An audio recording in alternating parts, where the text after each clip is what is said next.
കൂടൽമാണിക്യം ക്ഷേത്രത്തിലെ കഴക ജീവനക്കാരനായിരുന്ന ബാലുവിന്റെ രാജി സർക്കാരിനെയും റിക്രൂട്ട്മെന്റ് ബോർഡിനെയും അറിയിക്കുമെന്ന് Devaswom chairman advocate C K Gopi പറഞ്ഞു. കഴിഞ്ഞ ദിവസം ദേവസ്വം റിക്രൂട്ട്മെന്റ് ബോർഡ് വഴി നിയമനം ലഭിച്ച ബാലു കഴക പ്രവൃത്തിയിൽ നിന്ന് രാജിവെച്ചിരുന്നു. തന്ത്രിമാർ ഉൾപ്പെടെയുള്ളവർ ഈഴവനായ ബാലുവിന്റെ കഴക പ്രവൃത്തിയെ തടഞ്ഞിരുന്നു.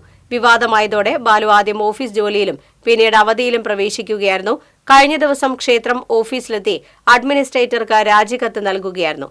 ഒഴിവുള്ള കഴക പ്രവൃത്തിയിലേക്ക് റിക്രൂട്ട്മെന്റ് ബോർഡ് നിയമനം നടത്തുമെന്നും വൈകിയാൽ ദേവസ്വം താൽക്കാലിക നിയമനം നടത്തുമെന്നും ചെയർമാൻ അറിയിച്ചു.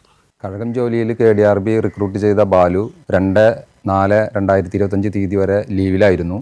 അദ്ദേഹം 1/4/2025 തീയതി ഓഫീസിൽ വന്ന് ആരോഗ്യപരമായ കാരണങ്ങളാലും വ്യക്തിപരമായ കാരണങ്ങളാലും കഴകം ജോലി തുറന്നു പോകാൻ സാധിക്കുന്നതല്ല, ജോലിയിൽ നിന്ന് റിസൈൻ ചെയ്യാൻ എന്നെ അനുവദിക്കണമെന്നാവശ്യപ്പെട്ട് കത്ത് അഡ്മിനിസ്ട്രേറ്റർക്ക് നൽകിയിട്ടുണ്ട്. തുടർ നടപടികളുമായി ബന്ധപ്പെട്ട് ഇനി KDRBക്കും സർക്കാരിനെയും ഈ വിവരം അറിയിക്കും.